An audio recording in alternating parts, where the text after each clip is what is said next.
Welcome to Stories from the Shadows. I'm Mardell, and this week's selection is a strange and unsettling saga of one who would pay any price to know the unknown. The Diamond Lens by Fitz James O'Brien. From a very early period of my life, the entire bent of my inclinations had been toward microscopic investigations. When I was not more than 10 years old, a distant relative of our family, hoping to astonish my inexperience, constructed a simple microscope for me by drilling in a disc of copper a small hole in which a drop of pure water was sustained by capillary attraction. This very primitive apparatus, magnifying some 50 diameters, presented, it is true, only indistinct and imperfect forms, but still sufficiently wonderful to work up my imagination to a preternatural state of excitement.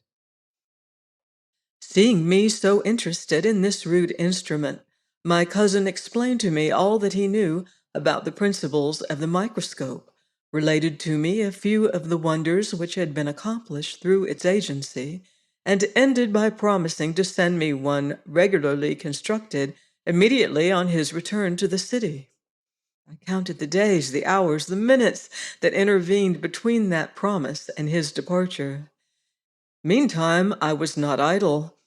Every transparent substance that bore the remotest resemblance to a lens, I eagerly seized upon and employed in vain attempts to realize that instrument, the theory of whose construction I as yet only vaguely comprehended. All panes of glass containing those oblate spheroidal knots, familiarly known as bull's-eyes, were ruthlessly destroyed in the hope of obtaining lenses of marvelous power. I even went so far as to extract the crystalline humor from the eyes of fishes and animals, and endeavored to press it into the microscopic service. I plead guilty to having stolen the glasses from my Aunt Agatha's spectacles, with a dim idea of grinding them into lenses of wondrous magnifying properties, in which attempt it is scarcely necessary to say that I totally failed. At last the promised instrument came.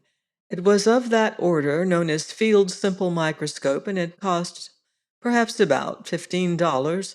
As far as educational purposes went, a better apparatus could not have been selected. Accompanying it was a small treatise on the microscope, its history, uses, and discoveries. I comprehended then, for the first time, the Arabian Nights entertainments. The dull veil of ordinary existence that hung across the world seemed suddenly to roll away and to lay bare a land of enchantments. I felt towards my companions as the seer might feel towards the ordinary masses of men. I held conversations with nature in a tongue which they could not understand. I was in daily communication with living wonders such as they never imagined in their wildest visions. I penetrated beyond the external portal of things, and roamed through the sanctuaries, where they beheld only a drop of rain slowly rolling down the window glass. I saw a universe of beings animated with all the passions common to physical life, and convulsing their minute sphere with struggles as fierce and protracted as those of men.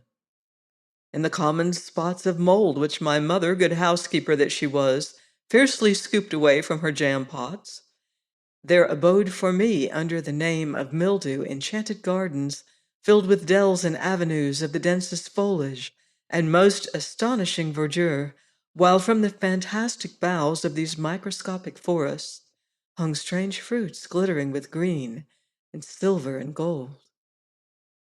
It was no scientific thirst at this time that filled my mind. It was the pure enjoyment of a poet to whom a world of wonders has been disclosed.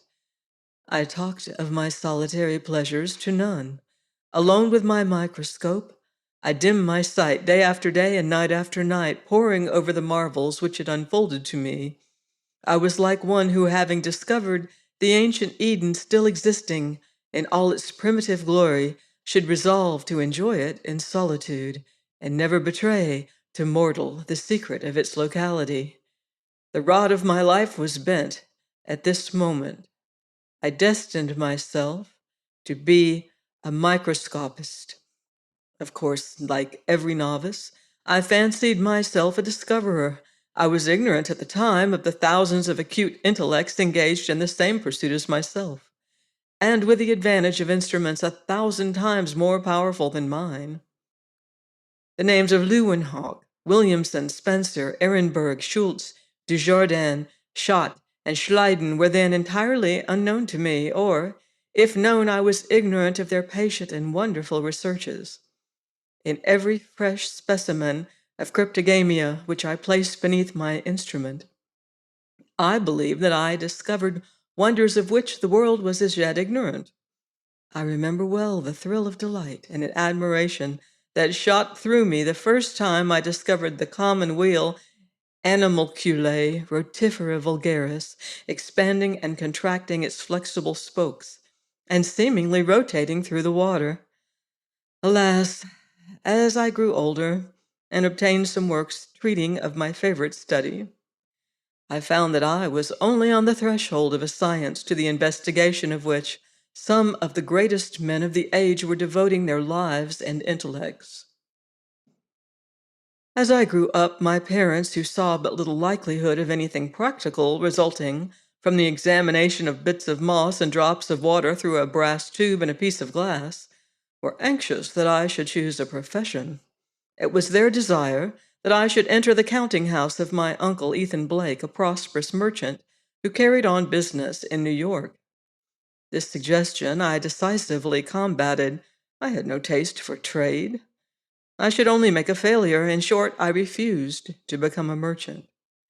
But it was necessary for me to select some pursuit. My parents were staid New England people who insisted on the necessity of labor, and therefore, although thanks to the bequest of my poor Aunt Agatha, I should on coming of age inherit a small fortune, sufficient to place me above want, it was decided that instead of waiting for this, I should act the nobler part and employ the intervening years in rendering myself independent. After much cogitation, I complied with the wishes of my family and selected a profession. I determined to study medicine at the New York Academy. This disposition of my future suited me. A removal from my relatives would enable me to dispose of my time as I pleased, without fear of detection. As long as I paid my academy fees, I might shirk attending the lectures if I chose, and as I never had the remotest intention of standing an examination, there was no danger of my being plucked. Besides, a metropolis was the place for me. There I could obtain excellent instruments, the newest publications, intimacy with men of pursuits kindled with my own. In short, all things necessary to ensure a profitable devotion of my life to my beloved science. I had an abundance of money, few desires that were not bounded by my illuminating mirror on one side and my object glass on the other. What, therefore, was to prevent my becoming an illustrious investigator of the veiled worlds? It was with the most buoyant hope that I left my New England home and established myself in New York. My first step, of course, was to find suitable apartments.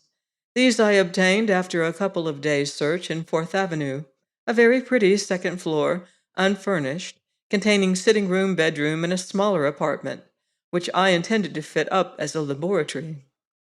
I furnished my lodging simply, but rather elegantly, and then devoted all my energies to the adornment of the temple of my worship.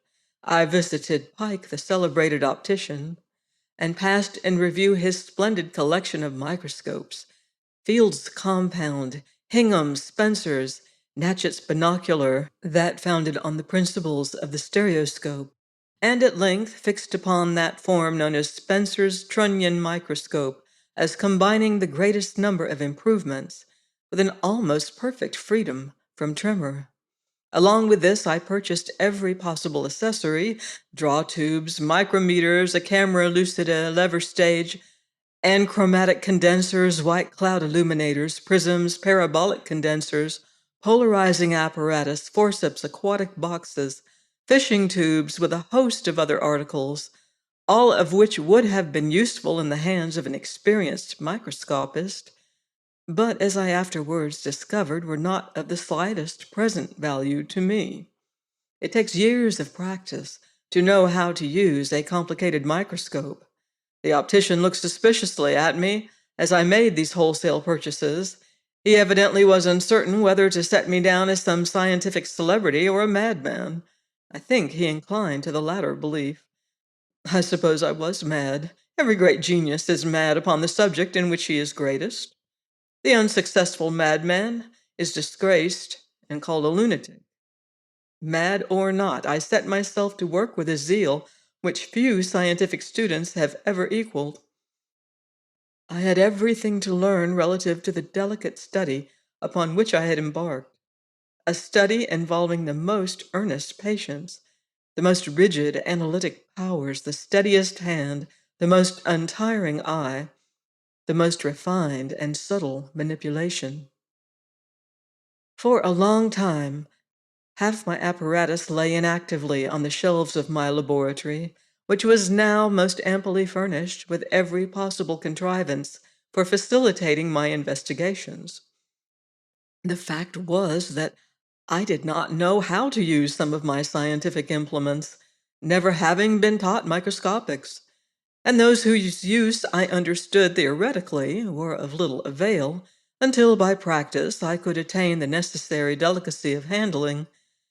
Still, such was the fury of my ambition, such the untiring perseverance of my experiments, that, difficult of credit as it may be, in the course of 1 year I became theoretically and practically an accomplished microscopist. During this period of my labors, in which I submitted specimens of every substance that came under my observation to the action of my lenses, I became a discoverer. In a small way, it is true, for I was very young, but still a discoverer.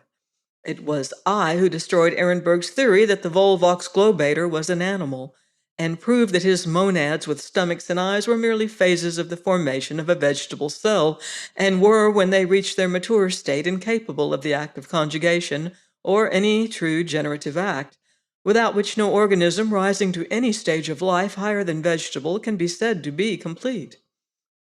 It was I who resolved the singular problem of rotation in the cells and hairs of plants into ciliary attraction, in spite of the assertions of Mr. Wenham and others that my explanation was the result of an optical illusion.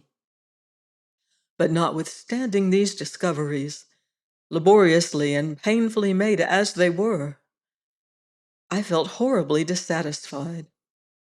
At every step, I found myself stopped by the imperfections of my instruments. Like all active microscopists, I gave my imagination full play. Indeed, it is a common complaint against many such that they supply the defects of their instruments with the creations of their brains. I imagined depths beyond depths in nature, which the limited power of my lens prohibited me from exploring. I lay awake at night constructing imaginary microscopes of immeasurable power, with which I seemed to pierce through all the envelopes of matter, down to its original atom. How I cursed those imperfect mediums which necessity through ignorance compelled me to use! How I longed to discover the secret of some perfect lens whose magnifying power should be limited only by the resolvability of the object, and which at the same time should be free from spherical and chromatic aberrations. In short, from all the obstacles over which the poor microscopist finds himself continually stumbling. I felt convinced that the simple microscope, composed of a single lens of such vast yet perfect power, was possible of construction. To attempt to bring the compound microscope up to such a pitch would have been commencing at the wrong end, this latter being simply a partially successful endeavor to remedy those very defects of the simple instrument, which, if conquered, would leave nothing to be desired. It was in this mood of mind that I became a constructive microscopist. After another year passed in this new pursuit, experimenting on every imaginable substance glass, gems, flints, crystals, artificial crystals, formed of the alloy of various vitreous materials. In short, having constructed as many varieties of lenses as Argus had eyes, I found myself precisely where I started, with nothing gained save an extensive knowledge of glass making. I was almost dead with despair. My parents were surprised at my apparent want of progress in my medical studies. I had not attended one lecture since my arrival in the city, and the expenses of my mad pursuit had been so great as to embarrass me very seriously. I was in this frame of mind one day, experimenting in my laboratory on a small diamond. That stone, from its great refracting power, having always occupied my attention more than any other, when a young Frenchman who lived on the floor above me, and who was in the habit of occasionally visiting me, entered the room. I think that Jules Simon was a Jew. He had many traits of the Hebrew character, a love of jewelry, of dress, and of good living. There was something mysterious about him. He always had something to sell, and yet went into excellent society. When I say sell, I should perhaps have said peddle, for his operations were generally confined to the disposal of single articles, a picture, for instance, or a rare carving in ivory, or a pair of dueling pistols, or the dress of a Mexican caballero. When I was first furnishing my rooms, he paid me a visit, which ended in my purchasing an antique silver lamp, which he assured me was a Cellini. It was handsome enough even for that, and some other knickknacks for my sitting room. Why Simon should pursue this petty trade, I never could imagine. He apparently had plenty of money, and had the entree of the best houses in the city. Taking care, however, I suppose, to drive no bargains within the enchanted circle of the upper ten, I came at length to the conclusion that this peddling was but a mask to cover some far greater object, and even went so far as to believe my young acquaintance to be implicated in the slave trade. That, however, was none of my affair. On the present occasion, Simon entered my room in a state of considerable excitement. "Ah, mon ami!" he cried before I could even offer him the ordinary salutation. "It has occurred to me to be the witness of the most astonishing things in the world. I promenade myself to the house of Madame, how does the little animal, Le Renard, name himself in the Latin?" "Volpes," I answered.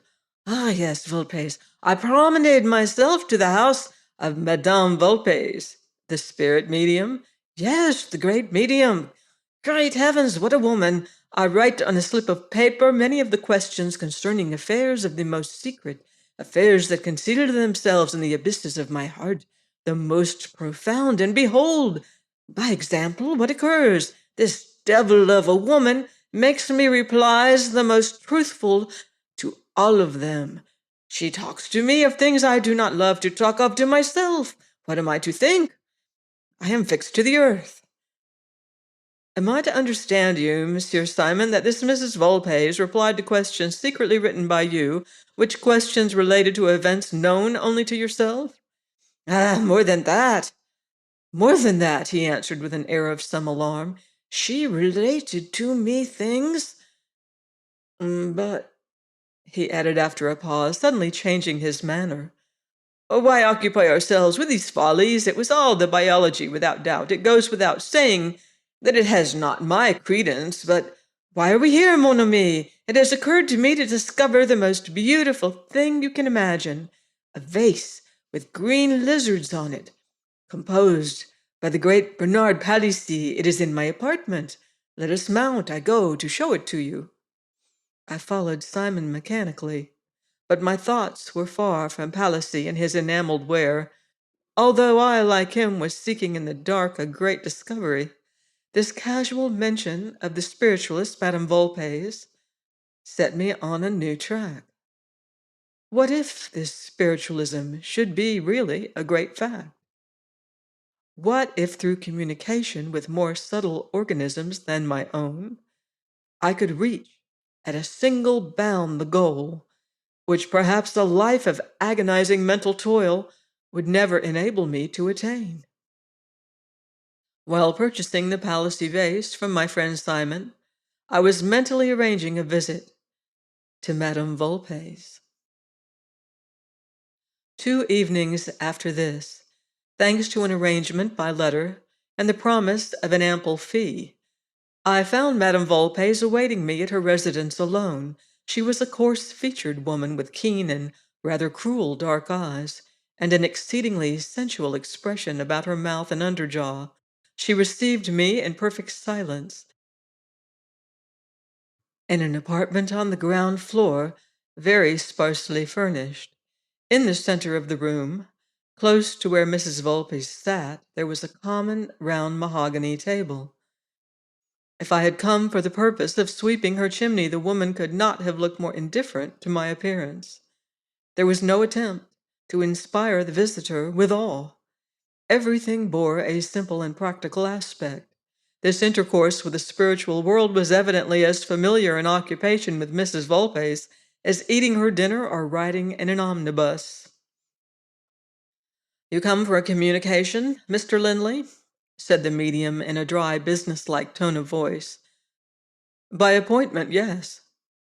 "What sort of communication do you want? A written one?" "Yes, I wish for a written one."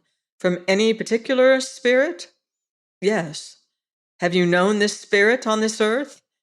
"Never. He died long before I was born. I wish merely to obtain from him some information which he ought to be able to give better than any other." "Will you sit yourself at the table, Mr. Linley," said the medium, "and place your hands upon it?" I obeyed, Mrs. Volpe's being seated opposite to me, with her hands also on the table. We remained thus for about a minute and a half, when a violent succession of raps came on the table, on the back of my chair, on the floor immediately under my feet, and even on the window panes. Mrs. Volpe smiled composedly. "They are very strong tonight," she remarked. "You are fortunate." She then continued, "Will the spirits communicate with this gentleman?" Vigorous affirmative. "Will the particular spirit he desires to speak with communicate?" A very confused rapping followed this question.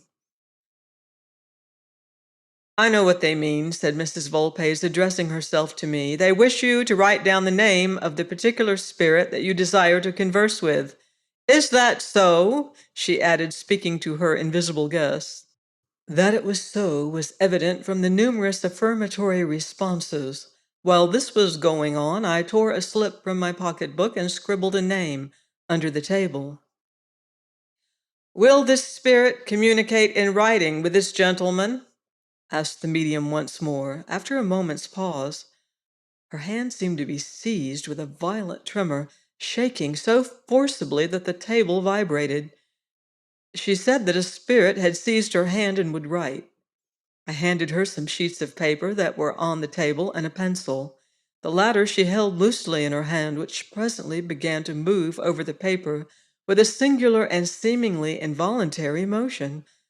After a few moments had elapsed, she handed me the paper, on which I found written in a large, uncultivated hand the words, "He is not here, but has been sent for." A pause of a minute or so now ensued, during which Mrs. Volpe's remained perfectly silent, but the raps continued at regular intervals. When the short period I mention had elapsed, the hand of the medium was again seized with its convulsive tremor, and she wrote under this strange influence a few words on the paper which she handed to me. They were as follows: "I am here. Question me. Lewinock." I was astounded. The name was identical with that I had written beneath the table and carefully kept concealed. Neither was it at all probable that an uncultivated woman like Mrs. Volpe should know even the name of the great father of microscopics. It may have been biology, but this theory was soon doomed to be destroyed. I wrote on my slip, still concealing it from Mrs. Volpe's, a series of questions, which, to avoid tediousness, I shall place with the responses in the order in which they occurred. Can the microscope be brought to perfection? Yes. Am I destined to accomplish this great task? You are. I wish to know how to proceed to attain this end. For the love which you bear to science, help me. A diamond of 140 carats, submitted to electromagnetic currents for a long period, will experience a rearrangement of its atoms inter se, and from that stone you will form the universal lens. Will great discoveries result from the use of such a lens? So great that all that has gone before is as nothing. But the refractive power of the diamond is so immense that the image will be formed within the lens. How is that difficulty to be surmounted? Pierce the lens through its axis, and the difficulty is obviated. The image will be formed in the pierced space, which will itself serve as a tube to look through. Now I am called. Good night. I cannot at all describe the effect that these extraordinary communications had upon me. I felt completely bewildered. No biological theory could account for the discovery of the lens. The medium might, by means of a biological rapport with my mind, have gone so far as to read my questions and reply to them coherently. But biology could not enable her to discover that magnetic currents would so alter the crystals of the diamond as to remedy its previous defects and admit of its being polished into a perfect lens. Some such theory may have passed through my head, it is true, but if so, I had forgotten it. In my excited condition of mind, there was no course left but to become a convert, and it was in a state of the most painful nervous exaltation that I left the medium's house that evening. She accompanied me to the door, hoping that I was satisfied. The raps followed us as we went through the hall, sounding on the balusters, the flooring, even the lintels of the door. I hastily expressed my satisfaction and escaped hurriedly into the cool night air. I walked home, but with one thought possessing me: how to obtain a diamond of the immense size required. My entire means multiplied 100 times over would have been inadequate to its purchase. Besides, such stones are rare and become historical. I could find such only in the regalia of Eastern or European monarchs. There was a light in Simon's room as I entered my house. A vague impulse urged me to visit him. As I opened the door of his sitting room unannounced, he was bending with his back toward me over a Carcel lamp, apparently engaged in minutely examining some object which he held in his hands. As I entered, he started suddenly, thrust his hand into his breast pocket, and turned to me with a face crimson with confusion. "What?" I cried, poring over the miniature of some fair lady. "Well, don't blush so much. I won't ask to see it." Simon laughed, awkwardly enough, but made none of the negative protestations usual on such occasions. He asked me to take a seat. "Simon," said I have just come from Madame Volpe's." This time Simon turned as white as a sheet and seemed stupefied, as if a sudden electric shock had smitten him. He babbled some incoherent words and went hastily to a small closet where he usually kept his liquors. Although astonished at his emotion, I was too preoccupied with my own idea to pay much attention to anything else. "You say truly when you call Madame Volpe's a devil of a woman," I continued. "Simon, she told me wonderful things tonight, or rather was the means of telling me wonderful things. Ah, if I could only get a diamond that weighed 140 carats. Scarcely had the sigh with which I uttered this desire died upon my lips, when Simon, with the aspect of a wild beast, glared at me savagely, and rushing to the mantelpiece where some foreign weapons hung upon the wall, caught up a Malay creese and brandished it furiously before him. "No," he cried in French, into which he always broke when excited. "No, you shall not have it. You are perfidious. You have consulted with that demon and desire my treasure, but I shall die first. Me, I am brave. You cannot make me fear." All this, uttered in a loud voice trembling with excitement, astounded me. I saw at a glance that I had accidentally trodden upon the edges of Simon's secret, whatever it was. It was necessary to reassure him. "My dear Simon," I said, "I am entirely at a loss to know what you mean." I went to Madame Volpe's to consult her on a scientific problem, to the solution of which I discovered that a diamond of that size I just mentioned was necessary. You were never alluded to during the evening, nor, so far as I was concerned, even thought of. What can be the meaning of this outburst? If you happen to have a set of valuable diamonds in your possession, you need fear nothing from me. The diamond which I require you could not possess, or if you did possess it, you would not be living here." Something in my tone must have completely reassured him, for his expression immediately changed to a sort of constrained merriment, combined, however, with a certain suspicious attention to my movements. He laughed and said that I must bear with him, that he was at certain moments subject to a species of vertigo, which betrayed itself in incoherent speeches, and that the attacks passed off as rapidly as they came. He put his weapon aside while making this explanation, and endeavored with some success to assume a more cheerful air. All this did not impose on me in the least. I was too much accustomed to analytical labors to be baffled by so flimsy a veil. I determined to probe the mystery to the bottom. "Simon," I said gaily, "let us forget all this over a bottle of Burgundy.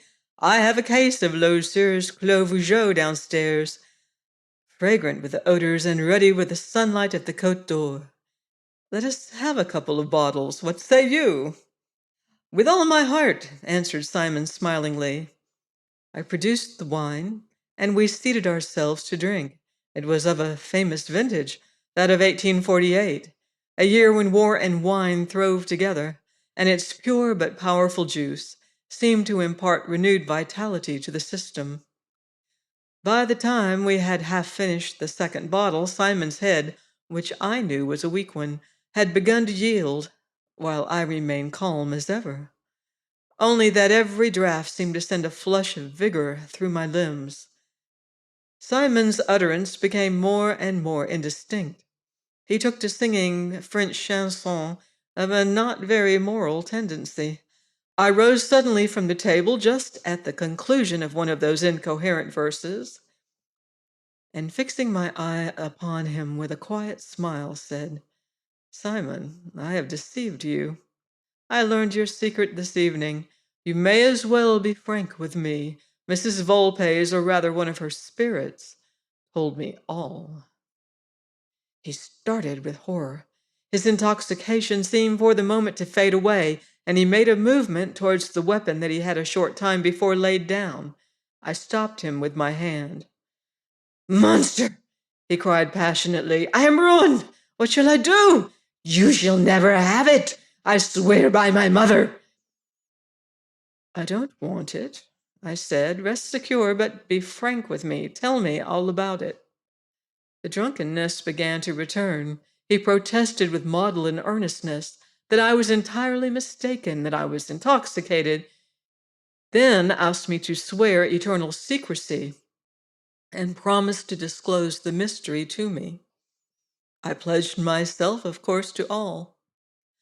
With an uneasy look in his eyes and hands unsteady with drink and nervousness, he drew a small case from his breast and opened it. Heavens! How the mild lamplight was shivered into 1,000 prismatic arrows as it fell upon a vast rose diamond that glittered in the case. I was no judge of diamonds, but I saw at a glance that this was a gem of rare size and purity. I looked at Simon with wonder and, must I confess it, with envy. How could he have obtained this treasure?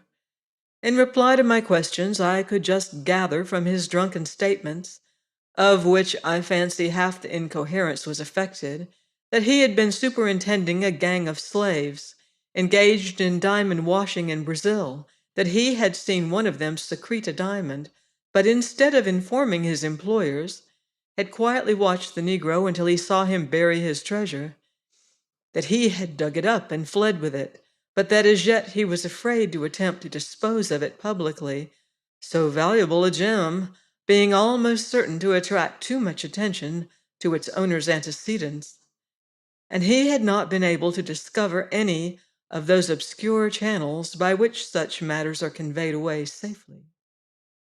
He added that in accordance with the Oriental practice, he had named this diamond with the fanciful title, the Eye of the Morning. While Simon was relating this to me, I regarded the great diamond attentively. Never had I beheld anything so beautiful. All the glories of light, ever imagined or described, seemed to pulsate in its crystalline chambers. Its weight, as I learned from Simon, was exactly 140 carats.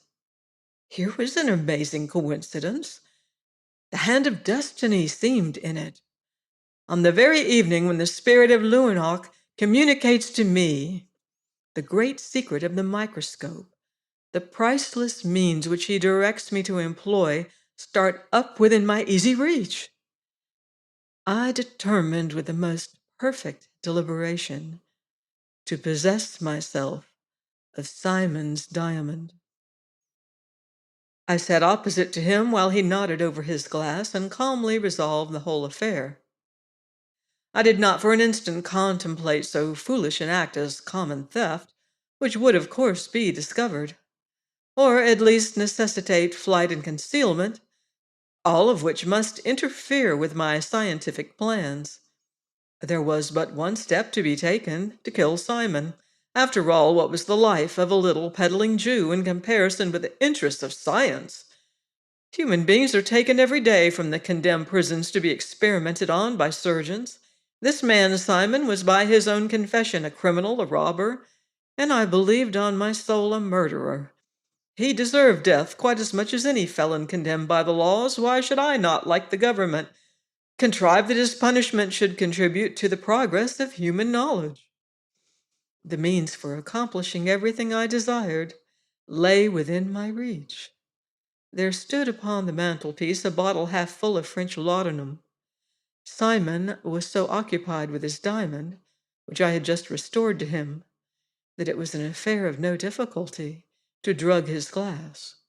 In a quarter of an hour, he was in a profound sleep. I now opened his waistcoat, took the diamond from the inner pocket in which he had placed it, and removed him to the bed, on which I laid him so that his feet hung down over the edge. I had possessed myself of the Malay crease, which I held in my right hand, while with the other I discovered as accurately as I could by pulsation the exact locality of the heart. It was essential that all the aspects of his death should lead to the surmise of self-murder.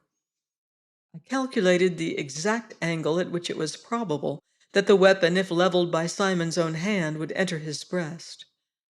Then with one powerful blow, I thrust it up to the hilt in the very spot which I desired to penetrate. A convulsive thrill ran through Simon's limbs.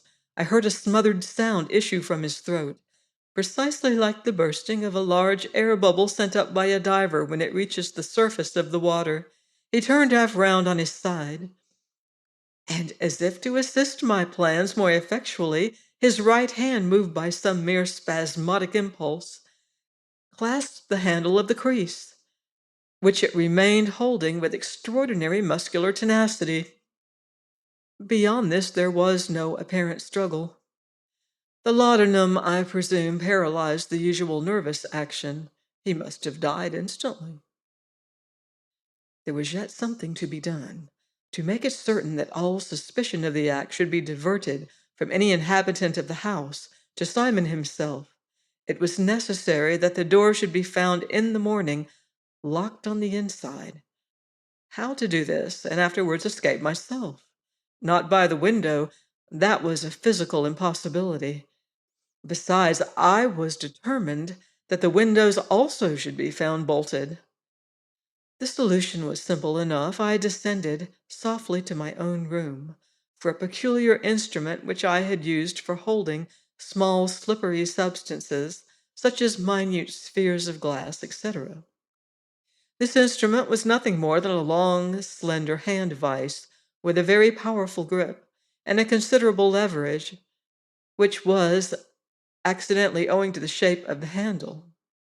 Nothing was simpler than, when the key was in the lock, to seize the end of its stem in this vise through the keyhole from the outside and so lock the door. Previously, however, to doing this, I burned a number of papers on Simon's hearth. Suicides almost always burn papers before they destroy themselves. I also emptied some more laudanum into Simon's glass, having first removed from it all traces of wine, cleaned the other wine glass, and brought the bottles away with me. If traces of two persons drinking had been found in the room, the question naturally would have arisen, who was the second? Besides, the wine bottles might have been identified as belonging to me. The laudanum I poured out to account for its presence in his stomach in case of a post-mortem examination. The theory naturally would be that he first intended to poison himself, but after swallowing a little of the drug, was either disgusted with its taste or changed his mind from other motives and chose the dagger. These arrangements made, I walked out, leaving the gas burning, locked the door with my vice, and went to bed. Join me next week on Stories from the Shadows for part 2 of The Diamond Lens by Fitz James O'Brien.